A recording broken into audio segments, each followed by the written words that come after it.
Broiler ফাৰ্মৰ লগত জড়িত ব্যৱসায় আৰু কেনেকৈ ব্ৰইলাৰ ফাৰ্ম কৰিলে কোনো ধৰণৰ লছ নহয় সেই বিষয়ে আপোনালোকক বিতংকে জনাব বিচাৰিছোঁ। Raju village poultry farm business গ্ৰ' চেনেললৈ আৰু এটা নতুন ভিডিঅ'লৈ আপোনালোকক স্বাগতম জনাইছোঁ। বন্ধুসকল, যদি আমাৰ লছক যদি লাভলৈ পৰিৱৰ্তন কৰিবলৈ হ'লে আপুনি কেইটামান কাম কৰিব লাগিব। সেইটো মই নিজে প্ৰেক্টিকেলি কৰিছোঁ। প্ৰেক্টিকেলি কৰি কিনেহে আপোনালোকক মোৰ প্ৰেক্টিকেলি জ্ঞানটো আপোনালোকক শ্বেয়াৰ কৰিব বিচাৰিছোঁ। আৰু মই ব্ৰইলাৰ ফাৰ্মত আজি 15-16 বছৰ ধৰি মই ব্ৰইলাৰ ফাৰ্মৰ লগতে জড়িত আছোঁ। সেয়েহে মই যিবিলাক জানো, মই আজি 5 বছৰৰ আগত যোনটো মই লছ খাইছোঁ সেইটো মোৰ প্ৰিয় ফাৰ্মাৰসকলে কেতিয়াও লছ নাখাওক, সেইটো কাৰণেহে মই ভিডিঅ'টো দিব বিচাৰিছোঁ। আপোনালোকক যদি এনেধৰণৰ যদি নতুন ভিডিঅ' লাগে আপোনালোকে কমেণ্টত জনাব আৰু আপোনালোকে ভিডিঅ'টো স্কিপ নকৰাকৈ ধুনীয়াকৈ চাই যাব। 1 নম্বৰ কথা, আমাৰ যদি পোনপ্ৰথমে আমি যদি পুখুৰী খান্দাটো অতি মেণ্ডেটৰী। পুখুৰী আমাক ফাৰ্ম থাকিলে আমাৰ পুখুৰী থকাটো বহুত ভাল আৰু এইটোৱে আমাৰ বিজনেছ। মেইন কথা, আপুনি পুখুৰী খান্দোতে অলপ ইনভেষ্ট হয়। তাৰপিছত আপোনাৰ যিমানখিনি খাদ্য হয়, খাদ্যটো আপোনালোকে ফাৰ্মৰ পৰা হয়। আপুনি যদি পোৱালি প্ৰথম ফাৰ্মত অহা সময়ত যিবিলাক আপুনি পেপাৰত দানা দিবলগীয়া হয়, সেইবিলাক দানা আমি পেলাবলগীয়া হয়। সেইবিলাক আপুনি ধুনীয়াকৈ পুখুৰীত দিলে আপুনি মাছ ধুনীয়াকৈ বাঢ়ি আহে। আপুনি যদি বিজনেছ হিচাপে লৈছে, আপুনি কোনো ধৰণৰ এক্সটাৰ্নেল মাছ নিদিব। পৰাপক্ষত আপুনি ৰূপচন্দা আৰু কচ মাছ দিব। সেইটো মাছ বহুত ক্ষীপ্ৰ গতিত বাঢ়ে। আপুনি সৰু পোনা কেতিয়াও নেৰিব। পাৰিলে 200 গ্ৰাম নাইবা 300 গ্ৰামৰ মাছ দিব, কাৰণ মই নিজে দিছোঁ। সেইটোহে আজি মই ডাঠিয়ে ক'ব পাৰিছোঁ, আপোনালোককো জ্ঞানটো শ্বেয়াৰ কৰিব বিচাৰিছোঁ। কাৰণ কি, যেতিয়া আমাৰ ফাৰ্মাৰসকলৰ যেতিয়া মৰ্টেলিটি পাৰ্চেণ্টটো হয়, তেতিয়াহে আমাৰ বহুত টেনশ্যন হয় আৰু পইচাও কেতিয়াবা নাপাওঁ, কোম্পানীয়ে টকাও নিদিয়ে, কেতিয়াবা জিৰ' বেলেঞ্চো আমাৰ হৈ যায়। আৰু এই মৰ্টেলিটিক আমি কেনেকৈ প্লাছ পইণ্ট কৰোঁ, সেইটোৱে হ'ল মেইন বিজনেছ। কাৰণ কি, এইটো মৰ্টেলিটি আমি ধুনীয়াকৈ যদি উহাই কেনে যদি আমি পুখুৰী দি দিওঁ, সেইটো এটা প্লাছ পইণ্ট। যদি আপোনাৰ সময় নাথাকে আপোনাৰ হাতত, আপুনি ধুনীয়াকৈ কেঁচাকৈ দিলেও আপুনি মাছে খাব। আৰু আপুনি যদি 3 মাহ যদি কণ্টিনিউ যদি আপুনি মাছক দিব পাৰে, তাৰ দৰে প্ৰিয় খাদ্য বন্ধুসকল একো নাই। আৰু যিকোনো দানা দিয়ক, সেই যদি আপুনি মৰা ব্ৰইলাৰ যদি কণ্টিনিউ 3 মাহ খুৱায়, বেলেগ দানাকৈ আপোনাৰ ব্ৰইলাৰটো মৰাটোহে মেইন দানা হৈ পৰিব। সেয়ে আপোনাৰ যদি কেতিয়াবা মৰ্টেলিটি ফাৰ্মত নাথাকিলেতো আমাৰ খুবেই ভাল, কাৰণ কি আমি কোম্পানীৰ পৰা ধুনীয়া টকা পামেই। যদি নাথাকে আপুনি, তাৰ কাৰণে নেক্সট আৰু এটা পদ্ধতি কি আছে, আপুনি এনেকৈ আপুনি যেতিয়া ব্ৰইলাৰ যেতিয়া আহে, ব্ৰইলাৰৰ গোবৰ যোনটো থাকে, গোবৰ আপুনি ধুনীয়াকৈ এনেকৈ চালি কিনে ৰাখিব পাৰে। এনেকৈ কেক জাতীয় এনেকৈ ধুনীয়া ধৰণৰ কেক জাতীয় আপুনি ধুনীয়া বস্তাত ভৰাই ৰাখিব, কাৰণ মোৰ 2 বস্তামান অলৰেডি ৰাখা আছে। এনেকৈ যদি ৰাখি কিনে আপুনি ধুনীয়াকৈ যদি পুখুৰীত দি দিয়ে নহয়, এইটো এটা প্ৰিয় খাদ্য। আৰু আপুনি কণ্টিনিউ যদি এনেকৈ খুৱাই, যদি ইয়াৰ পৰাও আপোনাৰ প্লাছ পইণ্ট আছে, আপোনাৰ কেতিয়াও লছ নহয়। সেইটো মই নিজে প্ৰেক্টিকেলি কৰিছোঁ, কাৰণ এইবাৰ মই 80 কেজি মাছ দিছোঁ আৰু মোৰ অলৰেডি আছে 2-3 কুইণ্টেল মাছ অলৰেডি আছেই। মই 40-50 হাজাৰ টকাৰ অলৰেডি মাছ বেচিছোঁ। বেচি কেনেও মোৰ বহুত টকাই মুনাফা আছে। এতিয়া মোৰ তাত 2-3 কুইণ্টেল মাছ হ'বই। সেয়েহে আৰু নেক্সট আৰু এটা বিজনেছ মডেল কি হ'ল, আৰু আপোনালোকে চাইডে যদি ফাৰ্মৰ চাইডে আপোনাৰ যদি কলগছ ৰোপণ কৰে, তাৰ পৰা বহুত টকা আপুনি মুনাফা কৰিব পাৰিব। সেইটো মই নিজে প্ৰেক্টিকেলি কৰিছোঁ। যদি আপুনি যদি ধুনীয়াকৈ যদি এনেকৈ যদি ব্ৰইলাৰৰ গোবৰটো এইটো ব্ৰইলাৰৰ গোবৰটো আপুনি ধুনীয়াকৈ যদি কলৰ গুৰিয়ে যদি আপুনি 1 পাচিকে নহয় 1 বস্তাকে দিব পাৰিলেতো বহুত ভাল। 1 বস্তাকে যদি আপুনি দি যায় নহয়, ইমান ধুনীয়া কল হ'ব, আপুনি মানে ধৰিবই নোৱাৰিব। আপোনাৰ মিনিমাম 10 আখি 12 আখি এনেকৈ আপোনাৰ কল ধুনীয়াকৈ মাৰিব, কাৰণ সেইটো মই নিজে প্ৰেক্টিকেলি কৰিছোঁ। বলক আজি আপোনাক সেইটোও দেখাওঁ, কাৰণ কি মই গোটেই প্ৰেক্টিকেলি কৰা যিহেতু আছেই, আপোনালোকক নিজে দেখালেহে ভাল। কাৰণ কি, আহক মই দেখাই আছোঁ আপোনালোকক। এইটো মোৰ বাহিৰা ছাইড হয়। আপোনালোকে চাইডে কল ৰোপণ কৰিব।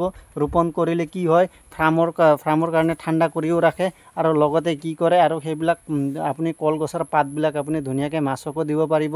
সিফালৰ পৰা আমাৰ প্লাছ পইণ্ট। আপুনি কিন্তু ভিডিঅ'টো স্কিপ নকৰাকৈ চাব বন্ধুসকল, এইটো মোৰ ৰিকুৱেষ্ট। আপুনি 10 মিনিট সময় দিয়ক, আপুনি গোটেই লাইভ আপুনি কেতিয়া লছ নাখাব।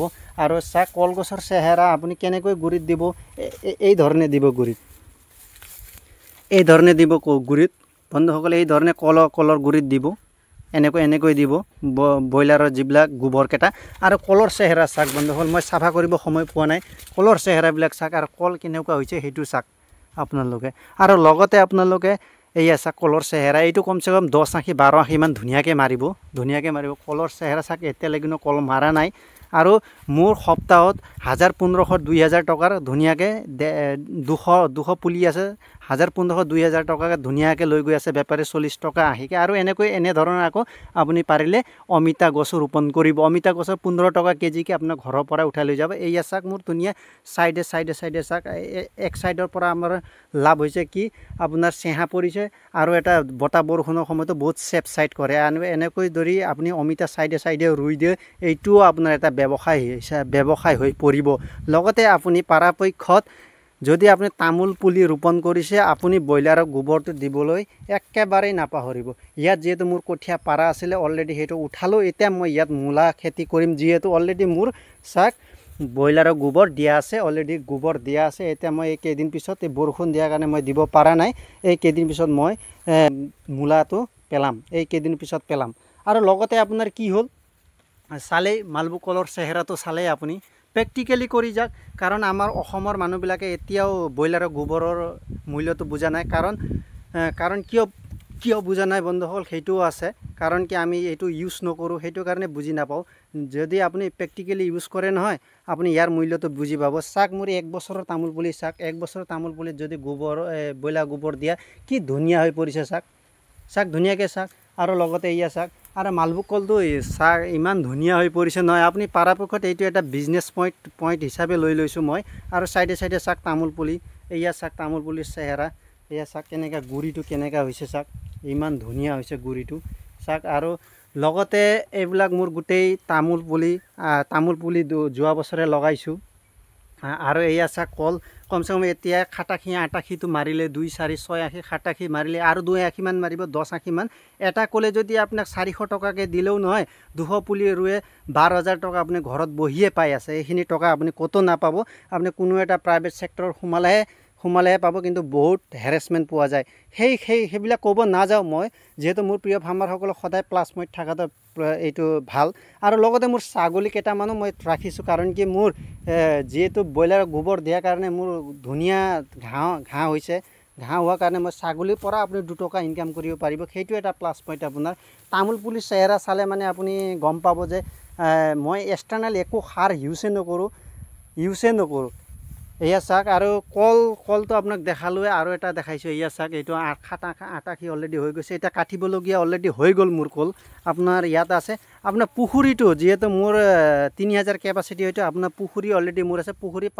পাৰে মোৰ অলৰেডি কল আছে আপুনি পৰাপক্ষত ব্ৰইলাৰৰ গোবৰটো ধাননি পথাৰতে ইউজ কৰিব এয়া চাক ধাননি পথাৰত কি ধুনীয়া হৈছে মই কেতিয়াও যেতিয়াৰ পৰা জানো মই কেতিয়াও মানে ইউৰিয়া ইউজে নকৰোঁ মই ধাননি পথাৰত গোটেইখিনি মই ব্ৰইলাৰৰ গোবৰে ব্যৱহাৰ কৰোঁ আৰু বন্ধুসকল লগতে আপুনি সবজি খেতি কৰিলে সবজি খেতিৰ পৰাও আপোনাৰ 2 টকা মুনাফা হ'ব তাৰ পৰাও আপোনাৰ লাভ সব ফালৰ পৰা আপোনাৰ দুই সাইডৰ পৰা আপোনাৰ লাভৰ কথা ক'লোঁ লগতে চাক সবজি চাক অলৰেডি মোৰ ভুল অলৰেডি ৰোপণ কৰিছোঁ এয়া 1 কেজি 1.5 কেজি এনেকৈ ওলাই থাকে মায়ে যিহেতু বেছি থাকে সেইটো আৰু ইয়াত চাক ভুলটো আছে মোৰ এয়াই চাক এয়া লাগন ধৰিছে ইমান বেছিকৈ লাগা নাই মোৰ কেৰেলা অলৰেডি মৰি গ'ল এতিয়া বৰ্তমান নাই বন্ধুসকল আপোনালোকক আকৌ পুখুৰীটো দেখুৱা নাই সেয়ে মই প্ৰেক্টিকেলি দেখাব বিচাৰিছোঁ এয়া চাক মোৰ পুখুৰী কমচে 1 বিঘা ওচৰা-ওচৰি আছে পুখুৰী সাইডে মোৰ তামোল পুলিও আছে লগতে মোৰ কলগছ আছে